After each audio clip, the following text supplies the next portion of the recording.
Hey, welcome to Next Level Method Podcast. I'm Richard Ryerson. And I'm Matt Lilly. And we're here to help you take your life to the next level. Let's get started. Well, we had Michael Zipursky on the show today. Yeah. And, I thought where we would take the conversation, this is really for, we're trying to build this coaching community here at Next Level Method. Yep. And so I thought it would be good if we brought in somebody who understands how to build a consulting business. Right. He's not really a life coach or doing that, but I thought he had a lot of great tools and expertise, or for me anyway, about how to get into the consulting business and the mindset. A little background on him. He's advised, he's the CEO of Consulting Success. He's advised organizations like Financial Times, Dow Jones, RBC. He's helped over 500 consultants over the world in over 75 industries. And what was interesting about him is that he's still young. I mean, he's 39. And, and I love his story that you'll hear in this podcast about how he was like, hey, wasn't a very good student, just focused on sports, started reading and just became a voracious reader. And through that, he said, hey, I got something I can bring to the table here. These people are talking about pain points. I feel like I could solve them. And he kind of just jumped head first or feet first, whichever you want to do, and became a consultant. And he's done some amazing things. He's a great author too. I was reading some of his books before this meeting.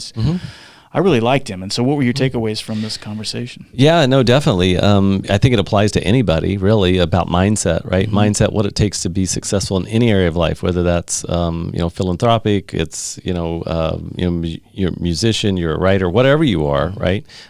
Just the mindset of what it takes to be successful. And then I really like kind of, if you are doing it for economic, if you're doing it to, pay your bills and do it for a living. He gave us some really concrete things to think about, a structure to think about, his four foundational pillars that really it's like, I know you and I were taking notes through the show. We were taking notes and thinking, gosh, yes, how do we look at it through that? Because it just helped bring into focus, who am I really trying to help? Right? Sure. Who am I trying to help? Who am I trying to serve? Alignment about who you're trying to serve, and having that courage and the tenacity of being a coach, being a consultant. And again, we're looking for coaches and consultants here. Definitely.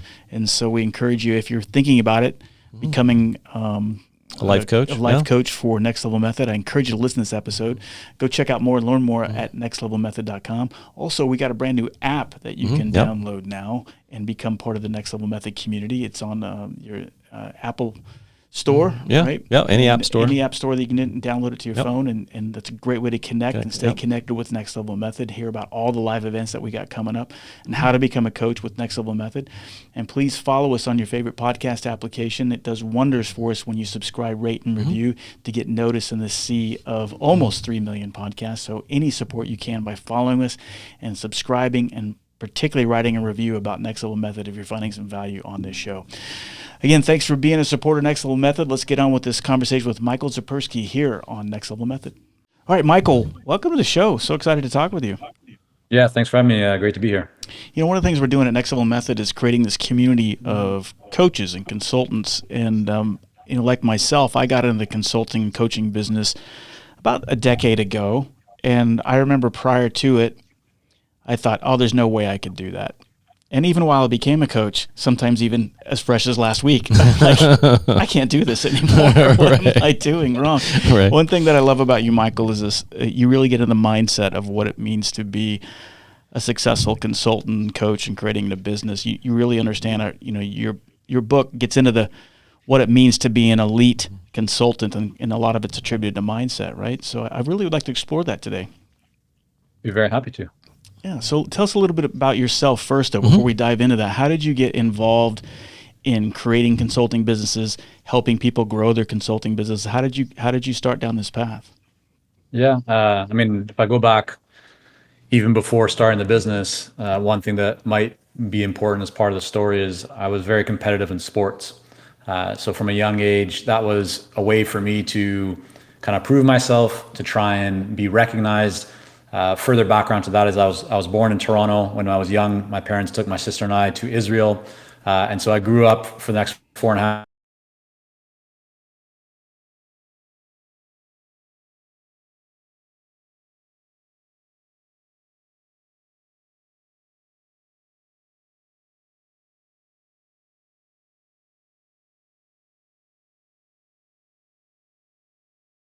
I spent many years playing all kinds of sports, being very competitive at it. And I think that's one factor that certainly played or helped support some of the success that I've had. Right? It's the mindset of determination, of persistence, of resilience.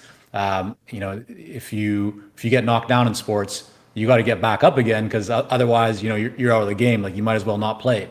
And I'm talking from martial arts to rugby to just different types of sports that I played back in the day. But moving to near the end of high school, I started reading. And when I say I started reading, like, I literally started reading near the end of high school. I did not read a novel or a book. I used to get through school by reading. You guys know the Cole's Notes? We call them Cliff Notes up here. Cliff Notes here, yeah. You know what? Maybe they are called Cliff Notes. I don't know why I'm calling them Cole's Notes, but anyways, that probably explains my reading ability at that time, right? Cliff versus Cole. But regardless, I was definitely not a great student because I was spending all my time playing sports. But near the end of high school, I really started to read books. It actually happened. I had a bit of a transformation at around the age of 14 or 15. I went to Southeast Asia with my father and my stepmother, and I loved it so much that I said to my older cousin Sam, who's my co-founder and still cousin to this day, but we've built and sold multiple businesses over the years together. I said, we should really go back to Southeast Asia. Like, I'd love to go see more. And he's a few years older than I was, and so I persuaded my parents. Still don't know how, but I used some persuasion skills to allow them to let just the two of us go to Southeast Asia.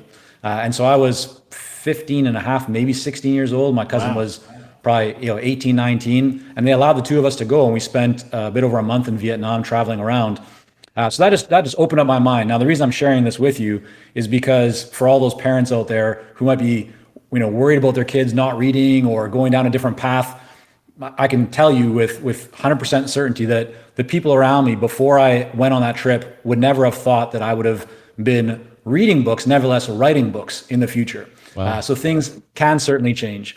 But I came back from that trip and I really shifted my whole mindset from playing sports to getting involved in the arts, to reading books, music, poetry, photography. And so I started to read a lot, and I read into psychology, business, marketing, entrepreneurship. And so around that time, I started just to have conversations with people at dinner parties or whatever it might be. And I started to recognize that many of the business owners that I was having conversations with, when I talked to them about marketing or about business and things of that nature, I actually knew more than they did. And I didn't know it at that point through application. I just knew it through theory and through consuming the information. But I kind of said to myself, well, if I have all these good ideas, and it seems like these people have their own expertise relating to their law practice or to their retail shop or whatever it might be, maybe I could help them. And so that's kind of how we started our first consulting business, was helping other businesses or business owners with marketing, with websites, with communications. And then, a few businesses after that, again, this is very early, kind of end of high school, beginning of university. A couple of years into university, we started another consulting business, and I ended up actually going over to Japan to open up a branch office for that business. It was doing very well.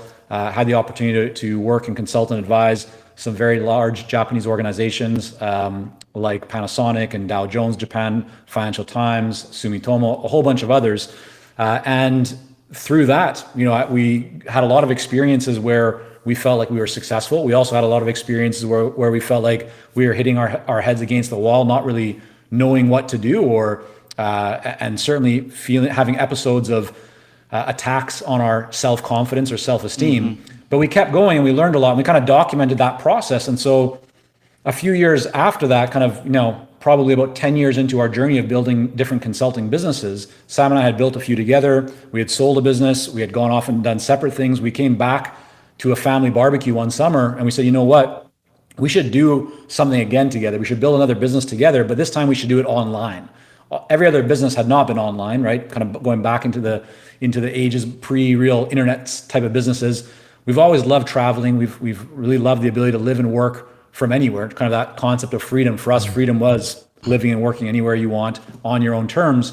And so we started Consulting Success without a real business plan, without a monetization plan. We just thought, let's start just sharing our experiences of building consulting businesses, the good, the bad, the ugly, with the whole kind of purpose and idea of helping people to avoid the common pitfalls so they could accelerate their success. And that's where the business took off. Here we are 13 years later since we started Consulting Success, about almost 23 years of building consulting businesses. And yeah, we've had several thousand consultants go through our training programs. We've had about 600 consultants go through our Clarity coaching program, working with them personally. And yeah, it's been a lot of fun.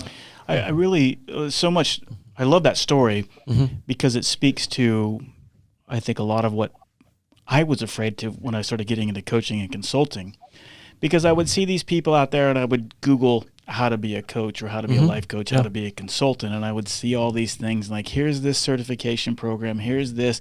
And I get like all these people that got all these acronyms and 4 or 5 letters after their name, which I guess means something important.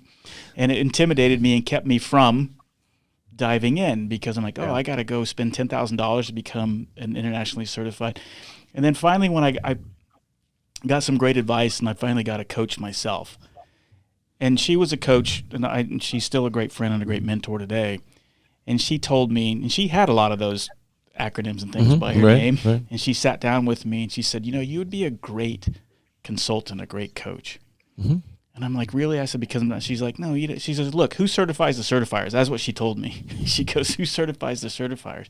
And when I hear your story, Michael, it's kind of like that. It's like you were having this conversation with people sitting around, and I'm 20 some plus years ago, and you're like, wow, man, because I've got the knowledge, I know this stuff, I've got the heart, I got the passion, and you didn't let that stop you. And that was enough for you to kind of take the leap, right, is where I'm going with this, right? And so, again, I'm not trying to knock certification programs, don't get me wrong. Right, yeah. But I am trying to, and it's the opposite. If you want to get certified, there's plenty of knowledge and stuff to learn from that. But I'm trying to encourage the people like yourself, Michael, when I look at your example of someone who said, you know what, this is in my heart. I feel like I can add value to these people, right? And now you may have had some doubt, but you pulled the trigger anyway. Does that make sense what I'm trying to say? As I'm trying to encourage people to, like, what prompted you to take that leap? I mean, what made you said, what was the motivation there? Or what was driving so what we look at when someone reaches out and says, do I have what it takes to become a successful consultant? Now, keep in mind that in our world, our clients and kind of our community are those who advise, serve, consult for other organizations. So they might be a nonprofit, it might be a multi-billion-dollar conglomerate, but they're organizations. And so the main thing that we look for is, do you have real skills and expertise? Meaning, can you confidently solve a problem and add value? Right. And so if you've come off and you've been a secretary or an assistant, or you're just out of school, and you don't have any experience, it's not that you can't be successful, but you just need to be prepared, which I certainly went through, that it can take a while to get things up and running. Right. So that's the first thing, is like, we just look forward. You don't have to have acronyms and certifications to be successful. In fact, we have a lot of people who have, for example, like they're certified management consultants, or they have some of these acronyms. And what those certifications typically do is they help you to improve you as, let's say, a consultant, or you as a coach. You learn to ask more questions. You learn how to do the work. But what we find is often missing, and the reason why people come to Consulting Success is because they recognize they don't have the knowledge or experience. They don't have a plan on how to actually grow the business, right? The marketing, the pricing strategy, the proposals, all of those things. But back to kind of your point there, if you truly want to add value for an organization or a group of people, let's say if it's life coaching in your example, then I really believe then you might have to just take a little bit more time up front to strengthen your skills, to study more, to immerse yourself, to do pro bono work, whatever it is, till you get to the point where you can confidently really build your business. But regardless, if that's what you want to accomplish, then go after it. Yeah, and that's kind of what I did when I met this mentor and coach. She kind of said the exact thing that you just said. She said, you have the skills because you have, first of all, she said, you've got life experiences. She called it life stink. She goes, you've got enough life stink where you can add value to somebody else because you've got this, right? I had some skills in this area. And so I have a story to tell, and I've got some successes that could back it up. And she said, plus you have the heart and the willingness and the humble, teachable spirit to learn it, right? But she said, you got to go do the work. You got to start off small. You got to continue to learn. You got to continue doing, and learning how to be a coach, which she got me going down that path on how to be a coach and asking open-ended questions, all those things. But my point of all this was that what you said, Michael, is right, is that you've got to have some sort of marketable experience or some valid value added experience where you can add value. But again, I'm just looking at that person. I don't want them to stop thinking that they can't do this, but just understanding that there's no get rich quick thing or no fast lane. You have to just get in and start doing it, right? Yeah, I mean, my experience over the years in many walks of life, whether it's been sports, academics, because I actually did start studying from about grade 11 or 12. I really kind of kicked into that for a few years, or business, and even building a business in a completely different culture, language, location. Back then, I was in my early 20s, and I was dealing with people, seasoned business men and women who were in their 50s, 60s, in some cases even 70s. So you deal with a lot of baggage when you have that kind of challenge or in front of you. But if you're persistent, like if you really know why you're doing this, if you're very clear on what you want to achieve, then you'll make it happen. I think that's one of the biggest differences between those who struggle and those who succeed in any walk of life, business or activity or performance, is the mindset that you start to actually know that you're going to face challenges. You're going to have obstacles and roadblocks in your way. And the question is, when you encounter those, are you going to find any reason or excuse to turn around and try something different, or to quit? Or are you going to go, okay, this is a learning experience. How can I now become stronger from this and then keep moving forward?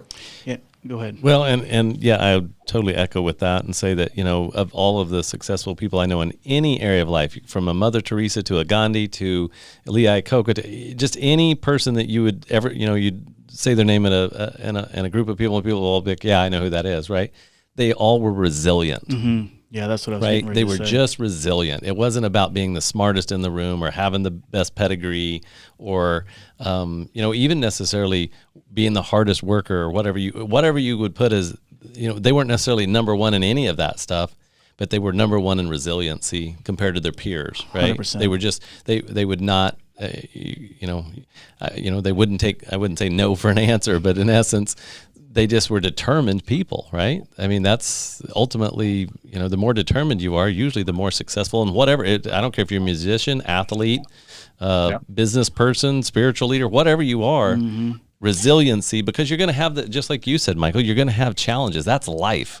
And I think too often people think, yeah, if I don't get success the first time I go do this, or if I don't get, and they hit a little wall and it's like, okay, I'm done. I'm not good at that. I wasn't, that's the life telling me something. It's like, no, life is telling you to buck up and be resilient. It's trying to teach you how to strengthen that muscle. Number one thing, I think you and I've talked about this before on the show, but from people asking me all the time, interviewing 500 people, 500 episodes in Dose of Leadership. Right. It's like, what is the biggest lesson you've learned? That always comes to the top, that it's less about the talent and it's always about the tenacity.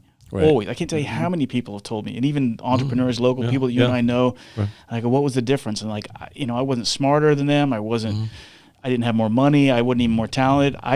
That guy quit and I didn't. Right. Right. And sometimes that's a differentiator. Many times it's a differentiator between success and failure.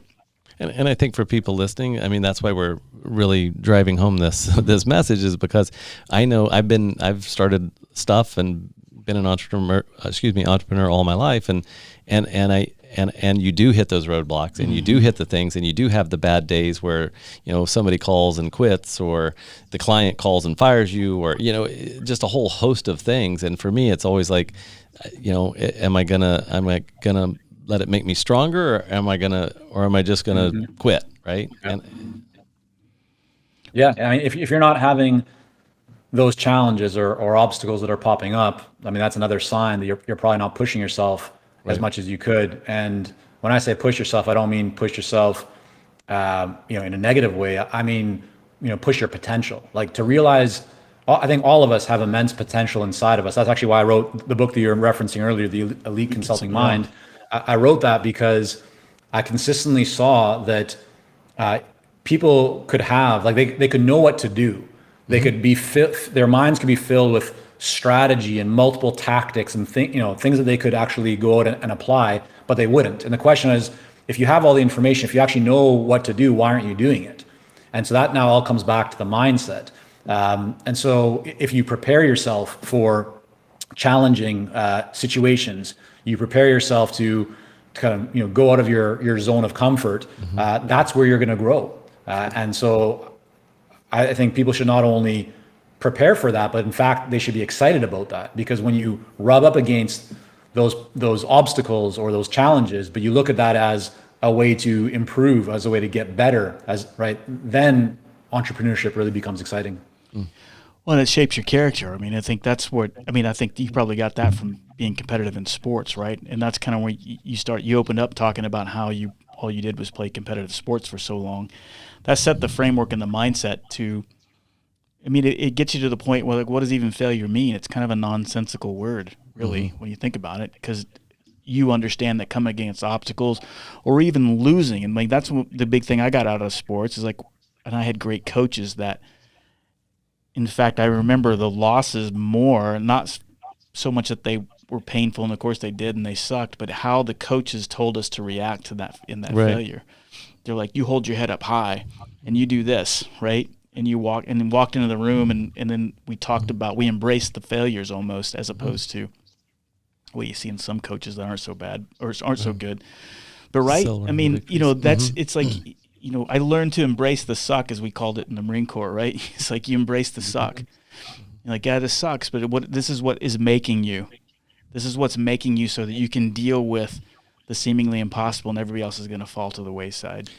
Well, and as you say that, what comes up for me is just, when we're talking about coaching, consulting, just helping people in general, the suck that you can transcend, if you can transcend the suck, then I think that, for me, I always look at any time I'm in a challenging situation, I can almost see myself somehow sharing that challenging situation with people later. It's almost like my mind jumps into the future and says, someday you're going to need to help somebody in this same exact position, and they're going to need to need words of encouragement of what you did to get from here to here, so that they can make a choice to move forward, versus just being like, oh my gosh, this is going to ruin me, or this is going to kill me, or this, right?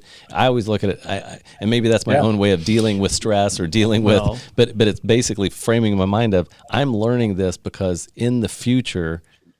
And you talk, I think, Michael, pre-show about you've always felt like you were a teacher. To some degree, I feel like, I'm born to share things that I've learned through life experience, right? It's like I've been pretty good at getting my butt kicked on a regular basis most of my life. And then how can I share that, so if somebody else goes through those similar situations, they can do something about it, maybe more proactively than I did, right? Yeah. I think the more you grow, the more you can help others to grow. Right. It's kind of like the more you let your own light shine and kind of get your light to shine, the more you are encouraging others to shine their light, right? Live their purpose, as I like to think about it, right? Yeah. Is that what you mean? You talk about it in your book on facing the uncomfortable, right? I mean, that's what we're kind of talking about here, right? Is getting comfortable being uncomfortable. I like to say the phrase I use is being the composed force in a chaotic situation. I think that is the secret sauce. If we can all try to strive for that in leadership and in life, to be that composed force in the chaotic situation, that starts to separate you. Mm-hmm. Yeah, right? Definitely. Yeah. And so walk us through an actual example. You don't have to use a specific name of the person unless you don't like them and you just want to throw them under the bus. But of somebody who came to you, like, that had, been through life, had life skills, but really didn't have the confidence to step into that space of helping other people in a way that would be more like consulting or coaching. I guess or maybe in general, this is what you see. You said you had 600 people come through your direct coaching and then thousands through your other programs. So, help people understand that from a framework mindset, I guess. Sure. The first thing is that we usually don't work with people who don't have the confidence. And what I mean by that is we'll help people with mindset challenges, because we all overcome them. But the people that come into our world, they're really confident that they can help people. Like they know they want to do this. Gotcha. What they're looking for now is, what's the best path for me to go from where I am to get to the destination, right, that I'm like that I desire. And so then there's some very specific kind of pillars that we take them through to really help them to build their consulting business. But if somebody is in a place right now where they're not, I don't really know if I can do this, then we're not usually going to say like, hey, let us try and help you, because if you don't believe in yourself, then it's hard for us to help you. Right. That's just the first distinction that I would say. Now that being said, there's a lot of stuff that people can do to work through that, whether it's working with a coach, just reading, just trying things. Like one of the biggest kind of phrases that we use is imperfect action. Just this idea that, like, very often, especially I see this with executives, and people in the consulting world, you try and get things so perfect, and you spend time building things. So like you're building your website, you're building your logo, you're building your business plan, you're building your dreams for what success looks like in the future. The problem is you actually never get out of the proverbial building. Right. And that's what builds business. Like you don't have to have a Harvard degree and a patent to make a lot of money in the consulting business. You need to identify people who have problems or have, desire, certain outcomes, and have conversations with those people and just decide whether or not you feel like you can help them. And if you can, then you want to let them know. And if you can't, you try and see how else you maybe can support them or refer them in a different direction. But the name of the game to building a successful consulting business is really conversations. Most people that will become your clients are not going to, click a box on your website and input their credit card and sign up for a $50,000 or $150,000 engagement. It doesn't work like that. Right. Yet I very often see people who are so kind of shrouded in fear and uncertainty and a lack of self-confidence that they do everything in their power not to have conversations, right? They delay the success and progress that they could be seeing because they're doing all these other things that make them feel like they're being productive, but they're not actually focused on the things that are truly going to grow their business. So I'm happy to go into like the process that we take people through once they've made that decision that I really do want help. I do want to grow. If that's kind of like what you were getting at, just let me know what would be most helpful. Please do. Take us through that. Sure. So there's 4 kind of key pillars that we always look at, we call like the foundation of building a successful consulting business. The first is what we call ideal client clarity. And that really comes down to narrowing in on who do you truly want to serve and help? Who do you want to make an impact on? And there's a set of criteria to narrow in on that and actually filter and decide, out of all these different options and opportunities. Because usually when you decide that you want to get into coaching or consulting, you wake up one day and you go, well, like, who should I actually help? And like, I have all these experience. I've been flying around the world, or I've done all these different, training programs, and like I could help a lot of different people with a lot of different things. What should I actually do? Because if you try and do all of that and you try and target, let's say 3 or 4 or 5 different types of organizations or people, you're going to be a mess, right? It's too much complexity. And as they say, complexity doesn't scale. So the first job of every consultant or coach is to figure out who do you truly want to serve and who are you best positioned to help. So once you've arrived at that and you've narrowed in as narrow as you can possibly go, and one thing that I always find helpful to kind of work through this process with people is to have them actually ask themselves, what is my revenue target for, let's say, the year? What do I believe my average project value will be? Therefore, a little bit of math, how many clients do I actually need to land over the next 12 months? And you look at that, and then you look at the different industries or segments that you've decide that you want to go after, and let's say you have 4 of them. You feel like I could help all these 4 different groups. I'm just going to target them. I'm going to say I can work with automotive and manufacturing and pharmaceutical and aerospace. I can help all of those groups. Okay, great. Maybe you can, but come back to your number. Maybe we've typically found that most consultants, between 6 to maybe 20 clients per year, that will get them to their revenue goal. And that might be whether you want to generate $300,000 a year or $2 million a year. It's typically not that much more just because your pricing will change, but you'll kind of get there within that number of clients, give or take. For a coaching business, you might need more, right? If your dollar value is lower. So that was kind of, there's a few pieces there. But once you've honed in on that number, then you just ask yourself, well, how many companies are there, let's say just in pharmaceutical, that fit your ideal client criteria? Oh, like there's 1,000. Well, so now tell me, why would it make sense to try and focus on all these other industries when you could just focus on one and become like the expert, the true specialist in that area? And when people kind of actually do the math on that, they go, yes, I guess it's true. Like I would have a lifetime of potential business just by focusing on this one segment of the market. And the reality is that I don't have the ability to take on more business than I could, there'd be more business I could ever handle. So that's the first thing, right? Narrow in on the ideal client clarity. The second thing is, once you've done that, now you can move on to developing what we call your magnetic message. And this is the message that you use to get the attention and interest of your ideal clients. So they want to have a conversation with you. And these two are directly connected, because imagine for a moment, if you're saying, yeah, I help aerospace and pharmaceutical and manufacturing companies to do strategic planning and operational improvement and talent optimization and, watering their plants, like all these different things, then you're just noise, right? Your message is so watered down that it doesn't stand out to them, because it doesn't feel like you're speaking to them. The most effective magnetic messages are the ones that very quickly speak to your ideal client. They can self-identify.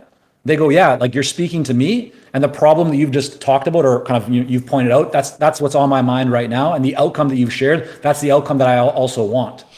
You can't do that effectively if you're casting too wide of a net, because your messages would be different. So now you become kind of like a jack of all trades, master of none. So ideal client clarity and magnetic messaging, they need to go together. When you're very clear on who your ideal client is, then you can develop a message that will really resonate and align with them, so they want to have a conversation with you. The third is what we call strategic offers. And this really comes down to, how do you take all of your years of experience and your expertise and your skill set, and how do you package it? How do you position it? How do you place value on it? And how do you price it in a way that, again, really delivers what your ideal client ultimately wants? Therefore, you don't have to, quote unquote, sell them anything.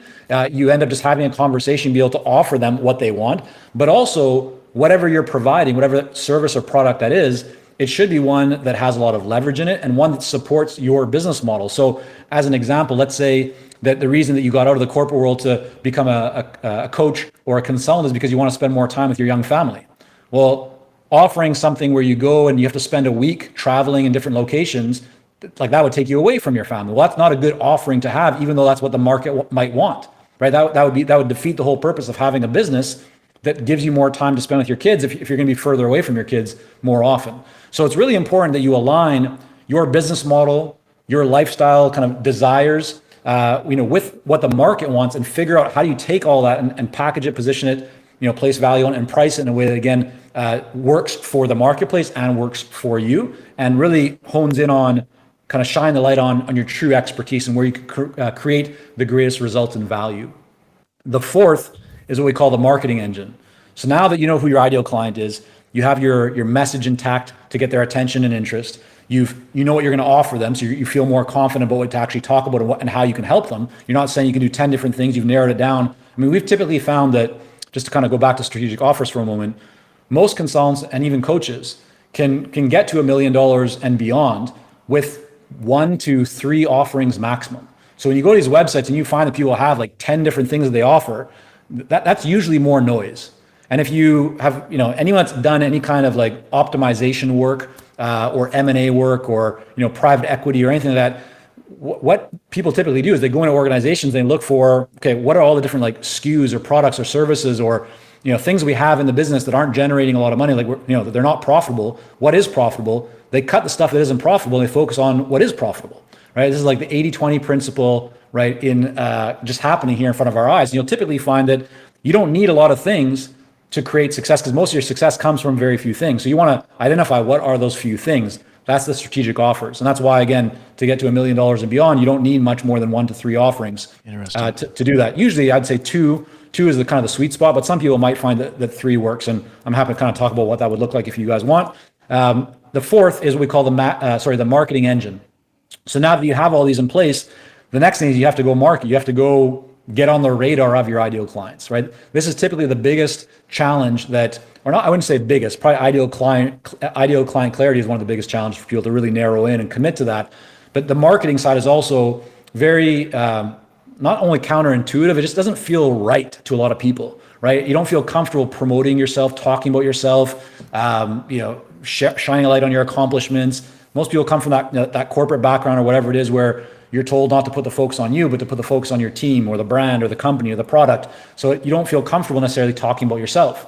But if you're in business as a coach or a consultant, I mean, you are the product initially. And so nobody's going to sell that other than you. So you need to become comfortable, shine the light on your accomplishments, on your results, on what you can create, on the problems that you can solve. And so the marketing engine is all about how do you get in front of your ideal clients consistently and do it in a way that doesn't feel like it's salesy or overly promotional, but it really starts to help to build relationships with people that you want to do business with. And so there's a lot of different ways to approach this, but part of it, right, is consistent outreach, consistent follow-up. Another part of it is leveraging content.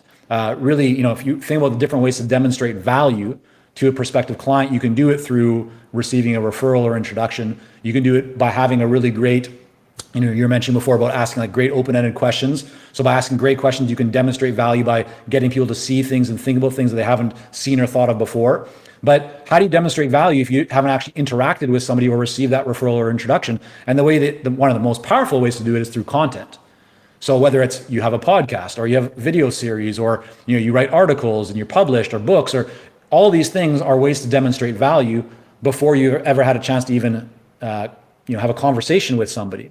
And so when you bring that into the marketing engine and you make sure that engine is running consistently, that's how you really start to build a pipeline that creates a lot of opportunities for you into the future. So those are the first 4 pieces. There's a whole bunch more after that, but that's really about getting that foundation in place to begin with. Awesome. That's a lot of good stuff there. I'm just thinking about, kind of the journey that I've had of being a consultant and a coach. Certainly narrowing down that client clarity, that's huge, right? I mean, I've struggled with that for a decade, to be quite honest. And you bounce back and forth, and the casting the wide net for sure. I've seen that, because I was like chasing the dollars, right? I was like, well, I just want to, I'll do whatever, right? Yeah. Oh, you're going to pay me that much? I'll do whatever. And it's not a fit. I got a couple war stories on there where it wasn't a fit, where it wasn't an ideal client, and it was an actual nightmare, and it wasn't worth any amount of money that they gave me. That's usually the case, right? Your gut will give you a little kind of rumble, right? It's gonna speak to you and say, yeah, something's probably not right here. And then the mind kicks in and goes, well, yeah, but I want that revenue, I want that money. And then if you take that business, you'll almost always regret taking that money because that business was just not a right fit for you. Been there. Got the T-shirt on that one. Yeah, for sure. I love that magnetic messaging, and it is surprising on the marketing engine thing that's the first time I've really heard, or maybe I've been paying attention in my reading. 2 offerings can get you to a pretty significant lifestyle business, right? 100%. Yep.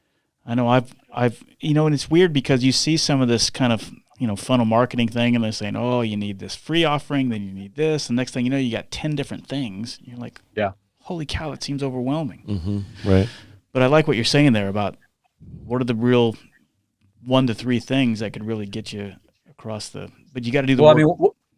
Go ahead. What we find, and I can't speak to life coaches because we don't work with life coaches. We're just really solely working with consultants and their clients or organizations. But it's really important to look at, you can model off of marketing that you see happening in other industries, but there's a big difference between what works to land clients when you're a consultant versus when you're selling to, let's say, entrepreneurs or consumers, right? So all the funnel stuff that you're talking about, where you might have buy this $1, $5 thing here, and then this $50 thing here, and then moving up the ascension ladder. There's aspects of that model that apply to organizations, but the approach is very different. Buying a toothbrush or a shaving subscription or razor subscription online, selling to consumers is very, very different than selling a $50,000 or a $500,000 engagement to a CEO or a CTO or executive director of a nonprofit. The dynamics are completely different. The relationship is different. The messaging is completely different. And people who will say, you can use this new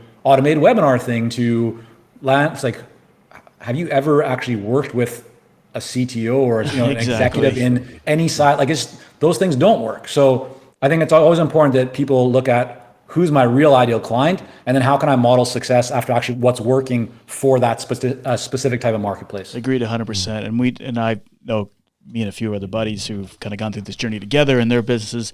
We all came to the realization 2 or 3 years into it, after we kind of bought the hype of the funnels. And, we were trying to follow, like you said, that model of giving away the toothbrush that would get them on a mailing list I would eventually get to upsell them and this and that. And we all came to the conclusion, you know what, there's nothing really replaces having, literally and figuratively knocking on doors and getting face to face and having a relationship with somebody and building that over time. Every significant client that I've had, every single one has come through an extended relationship where, never has it come from a marketing funnel where somebody signed up and said, hey, I want to have a $50,000 coaching contract with you over the next 12 months, online. It all came through a little bit of time and developing connections and developing in a relationship, for sure. Yeah. Good stuff today. That's awesome stuff. I mean, I think for us, as we're trying to build this community, I think I hope that the listeners of this can just at least feel encouraged or inspired to take the leap. That if you have something to give, that if you have what I consider the life stink, like I said, where I can add value to somebody and change somebody's course, I encourage them to take the leap. And I think talking with guys like you, Michael, encourages to take that leap, right? I mean, because it's the things that's stopping us shouldn't be stopping us. I mean, it's hard work. You got to be tenacious. You got to you're going to be faced with obstacles. It's not going to happen overnight. But if it's in your heart, it's possible, right? Am I saying all the right things? I mean, I completely agree. Yeah, back, my experience again, early 20s, building a business in Japan. Working with people who are much older than I was, and certainly I did not have all the answers at that time. I mean, I was going through a lot of learning, but I just did what I needed to do. I built relationships. I asked questions. I paid attention. When I saw an opportunity, I went for it, and I was persistent and consistent and resilient. As we've kind of mentioned many times, like.